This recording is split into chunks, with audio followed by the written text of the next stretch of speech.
Hi, everyone. I'm Hillary Topper here for We Are Triathletes and a Triathlete's Diary.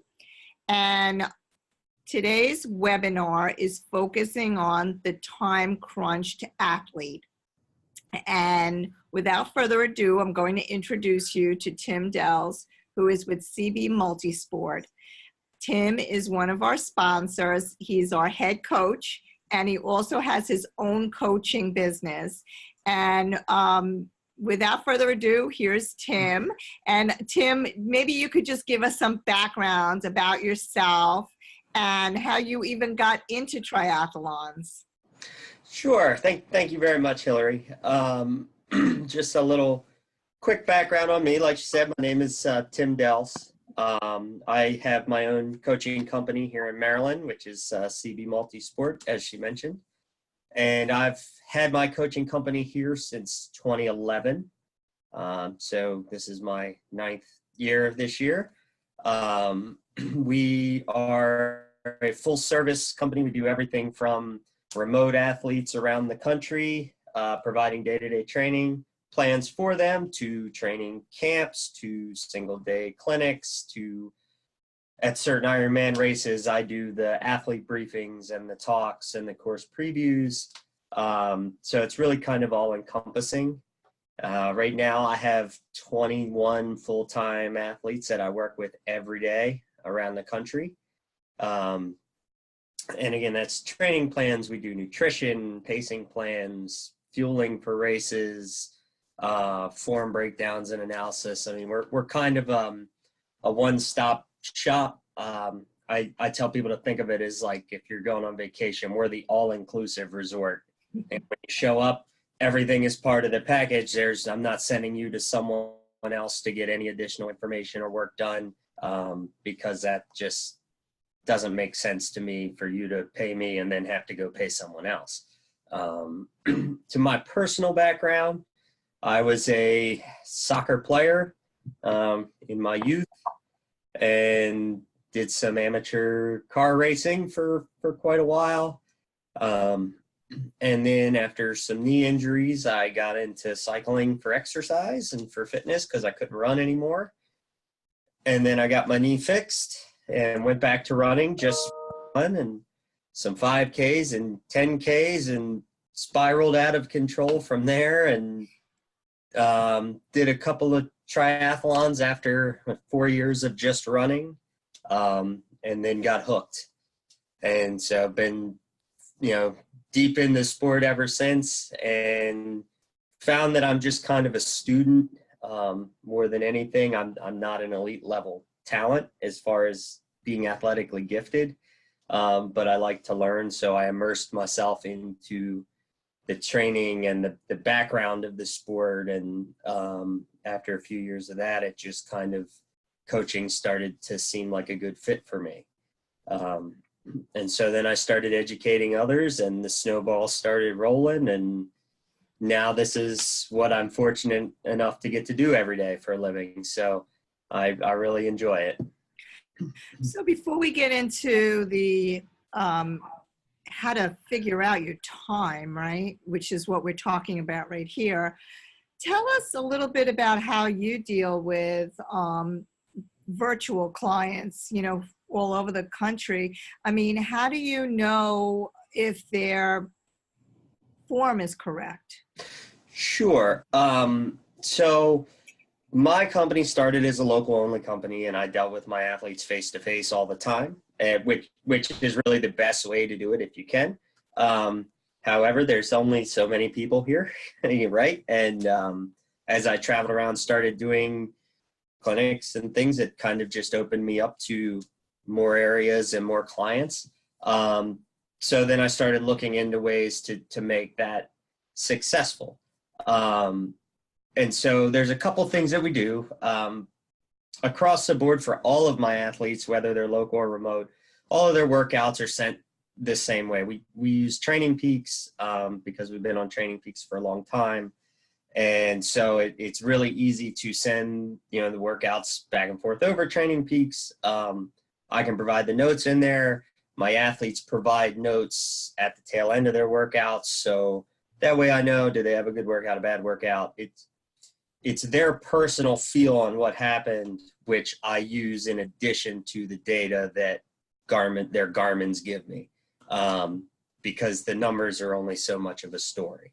So if I see their notes are consistently the same thing, I'm tired or, overslept or this, that, or the other, then that tells me they're carrying a little too much fatigue and they need a recovery week or things like that. Start to look for patterns.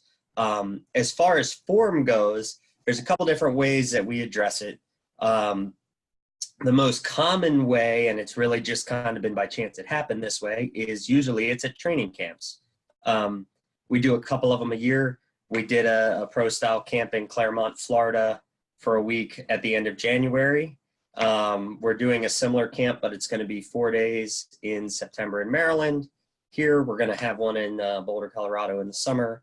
And so the athletes a lot of times will come to those camps. And so then we can do form breakdown and analysis right there in person. If that is not possible, then the easiest way to do it is for them to send video.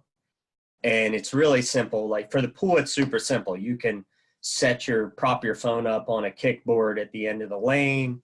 And it's not 100% perfect because I'm not physically there to get underwater and see, but I can see a lot of what's going on at hand entry, and where your hands enter the water a lot of times determines what the problems are underwater. Running is super simple. You can go to a track and do the same thing, or go run with friends and just have them kind of take a quick shot of you on their smartphone, and you can send it via text or email. Cycling it's a little different because your form is very much limited by the bike. It's a mechanical object, so your form can only be so much of any one thing because the pedals have to go around, then you have to be on the handlebars. But we can look at fit and position via, using video and photos and things like that. So it's not as good as being in person, but we can get 90% of the way there. And since for most people efficiency is a problem, 90% is a long way to go. So we can get people very much on their way to having less injuries and being much more efficient. Yeah, I mean, I find even with coaching like that, you don't really see your coach anyway, for the most part, even if the person is local, you don't really see that person that much. You really just do it via email anyway. So is there really a difference? Yeah, even with my local athletes, the day-to-day is done through Training Peaks or emails or text messages or whatever.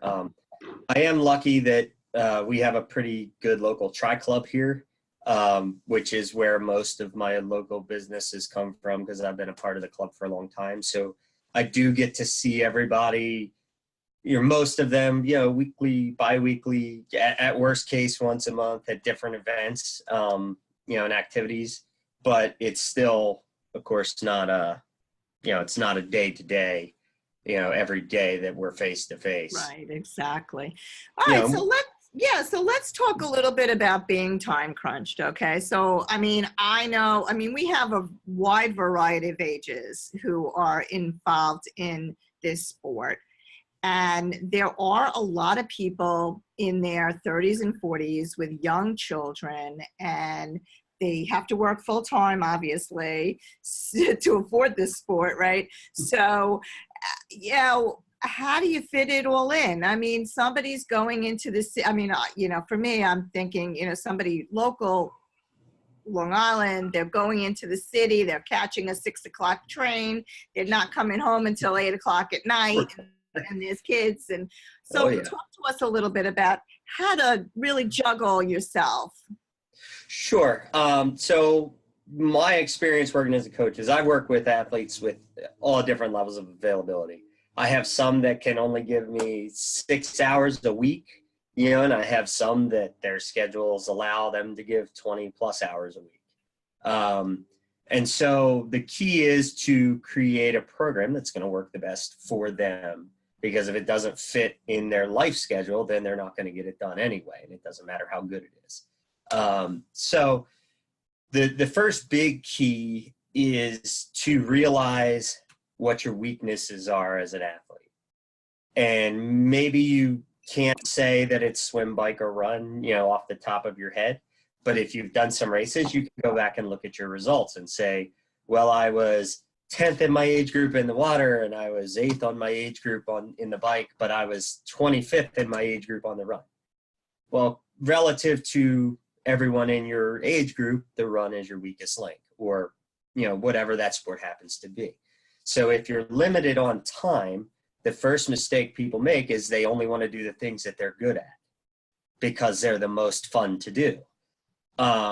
But if you can only do one workout a day during the week and then maybe 2 on the weekends, then your focus should be on your weakest sport when you're limited on time. That can be hard because if you learn to swim as a swimmer or as an adult, then you have to get up and go to the pool, which is the most time consuming and kind of the most arduous of the 3 to do. But that's step 1, is figure out what your weaknesses are and make those your primary focus.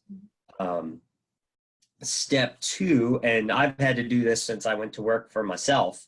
I quit my full-time job to focus on full-time coaching a little over 2 years ago. And it was great, right? I didn't have to be at an office at any particular time. I worked from home. I could train during the day or, whatever was going on. And I found out I wasn't getting stuff done, even though I had more time, until I set a schedule.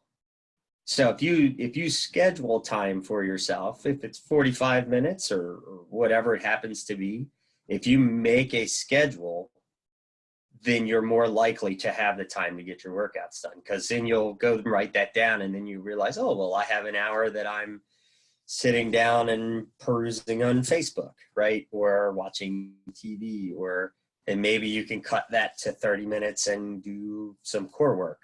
Or I'm going to watch TV. You can do core work in your TV room on the floor, right? And kind of get the best of both worlds. So setting a schedule is a big key to being successful. As coaches, I know how to coach and I can easily coach. I could coach myself pretty easily. But I actually have one of the other coaches in my company oversees my training plan for me, because it keeps me on a schedule just the same as I keep my athletes on a schedule, because we're all not immune to to just kind of falling off the schedule and then the day is gone. So scheduling is huge. The third thing, and it's kind of it's a little bit of a game, you have to listen to your body, is triathlon is a sport that really pays dividends the more volume you can do. If you're crunched for time, volume is not necessarily something that you can do. So you want to get more quality out of every workout instead of logging miles. Bless you. You may not have time to go ride 2 hours during the week, right? Maybe you only have an hour. So it's the work that you do within that hour will go a long way. You can't run every workout that way, because you're going to end up getting injured if you try to do hard stuff day after day after day after day. But you can certainly build in race-specific intervals or segments into each workout so that you're getting quality time, no matter what sport you're doing. What's your feeling about the 80-20 method? Yeah, so 80-20 has been around forever. It's kind of being re-pioneered and brought to the forefront by Matt Fitzgerald. And Matt has been around a long time. He's been writing books for a long time. I mean, 15 years ago, I got his book Racing Weight, so he's been doing it for a long time. 80-20 is great if you have the time to do it. I'm fairly close to that. Right now I'm not. I'm a little on the more intensity side, so I'm more like 70-30 because I'm building to get ready for the season. So I'm working on some strength and some intensity and stuff like that. But otherwise, it works very well for most people if you have the time to do it. And it works across all 3 sports.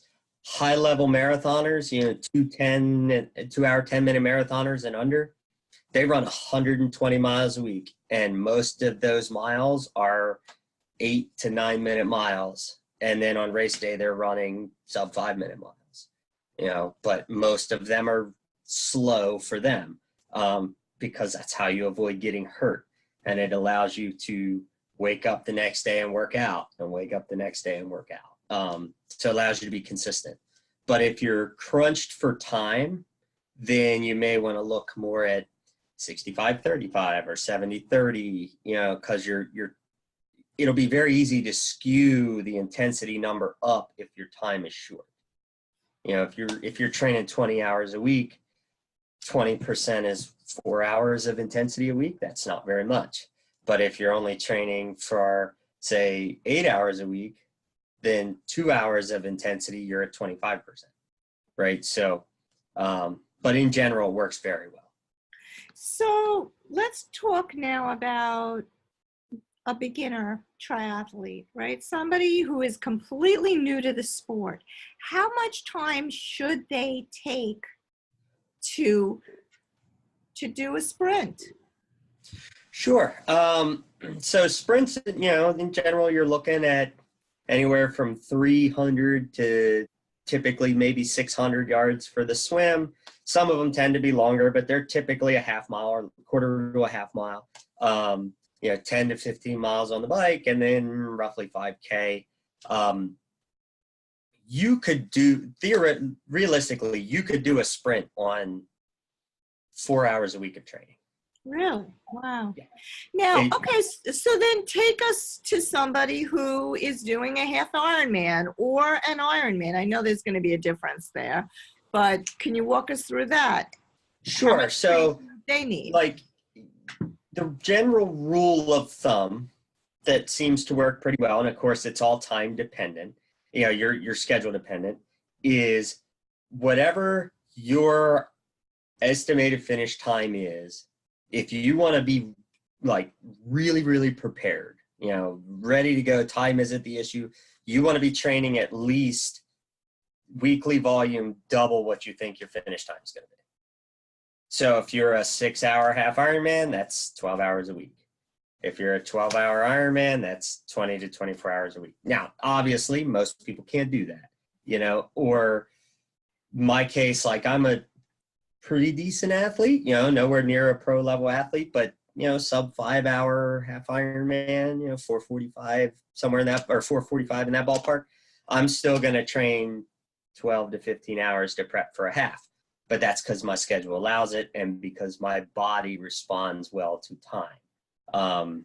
So at what point do you have to train like that? I mean, do you do it a couple of months before? Do you do it a year before? Right. So it depends on a few things. The biggest thing is it depends on how experienced of an athlete you are. The longer you've been in the sport and the longer you've been training consistently in the sport, the less time you need to build up. Like, I'm in the off season, but if you ask me to go out and ride 100 miles tomorrow, I could, just because I've ridden 100 miles hundreds of times in my life. So I could do that. It wouldn't be race sufficient effort, but I could just go out and do it. If you've never done an Ironman before and you're worried about the cutoffs, and you're chasing that awesome midnight finish line and all the lights and the fireworks, and your training plan should be 9 to 12 months long. Now, you're not going to be doing 20 hours 9 months out, but you should be starting a year out. Your maximum volume, as a rule, will come between 3 and 6 weeks out from a race. And that's what we call an overload cycle. So you build your base plan, you're building your volume and your base, and just getting time in the pool and on the bike and running. And then we do some strength specific work to gain a little bit of speed. And that kind of helps if you're someone like me and you have to shed weight for the season because you enjoy winter too much, and anything like that. And then we go into what's called an overload, which is where you're fatigued and does two things. It really helps with adaptation of the body, but it builds the mental strength that you're going to need on race day. It's a very short cycle, 3-4 weeks maximum, but that's where you are, forging in fire what you're going to need on race day specifically. Interesting. So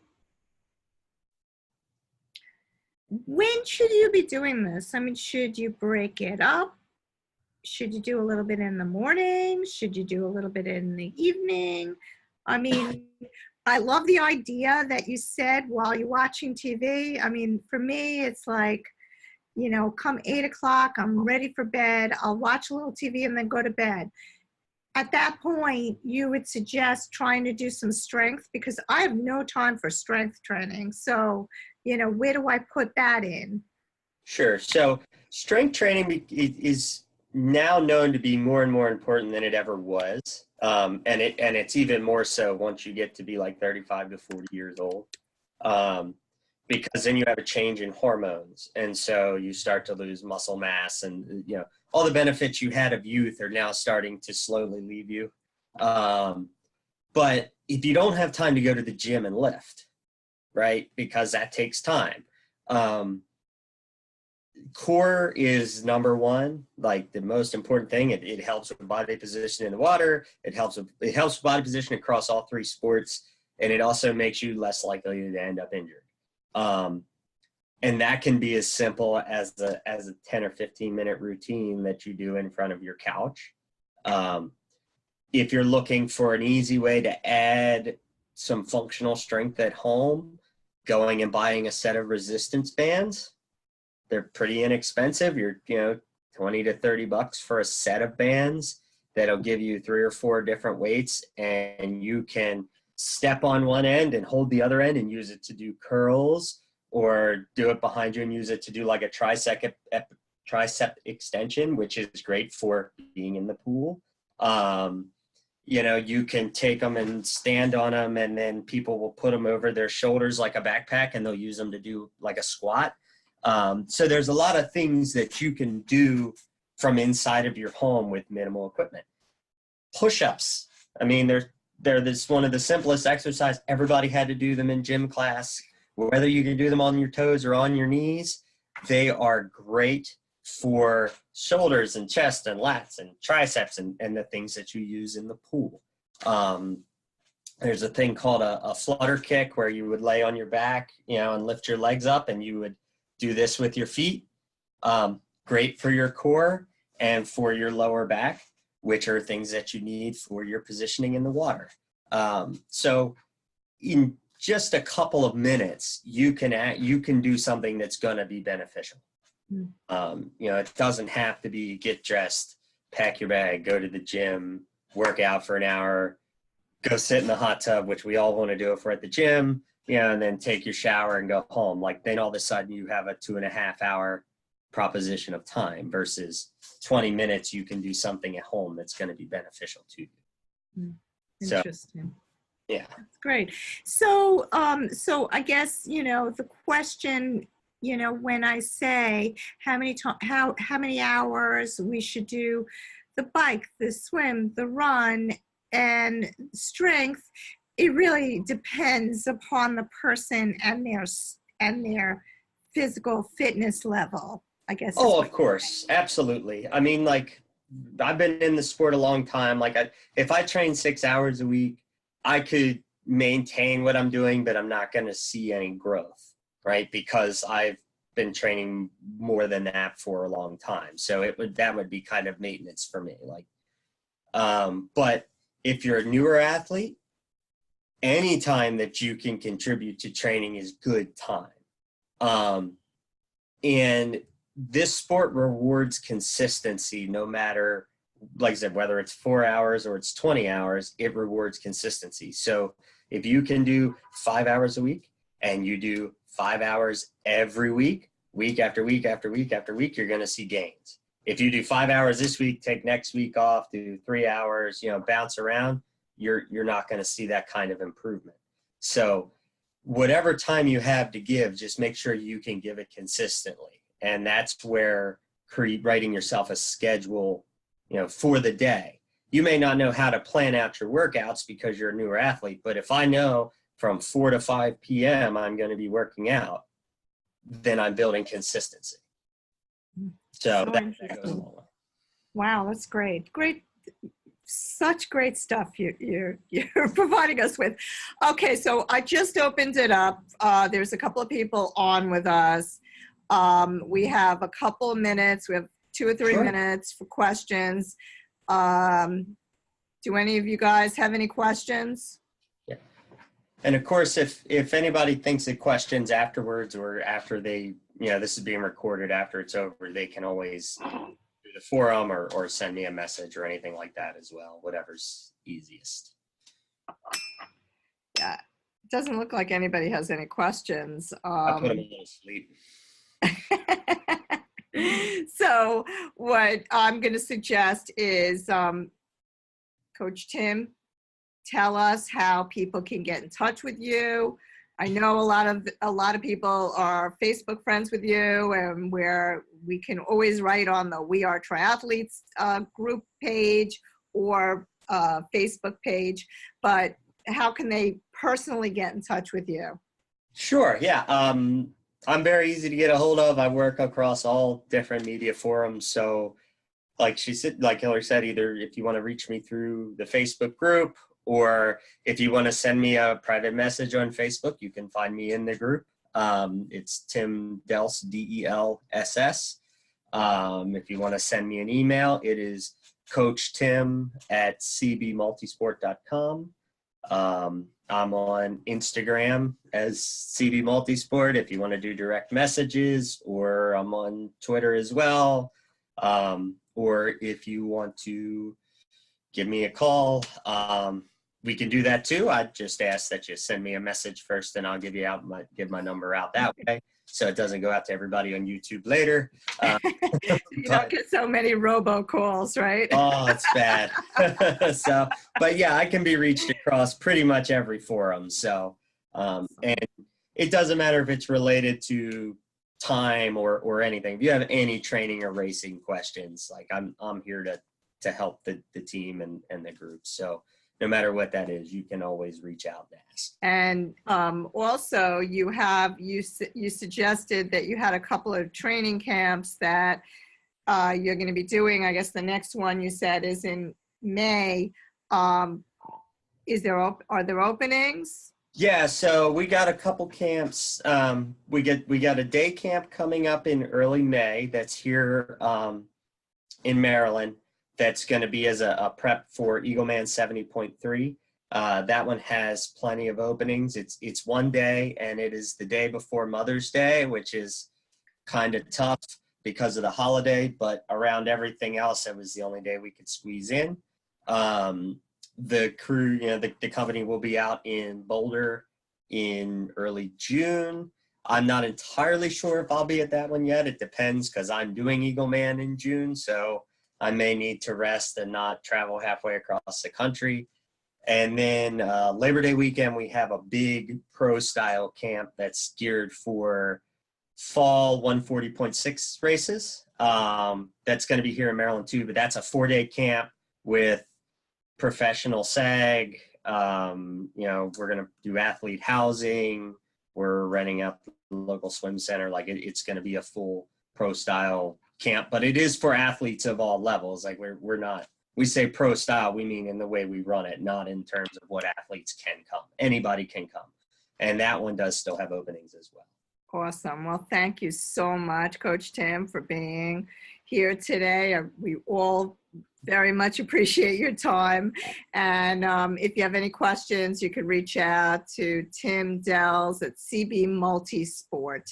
Yeah. And it's cbmultisport.com. And I'll post it on the YouTube so that you can see that as well. Thanks again, and we'll see you next week. Thank you, Hillary.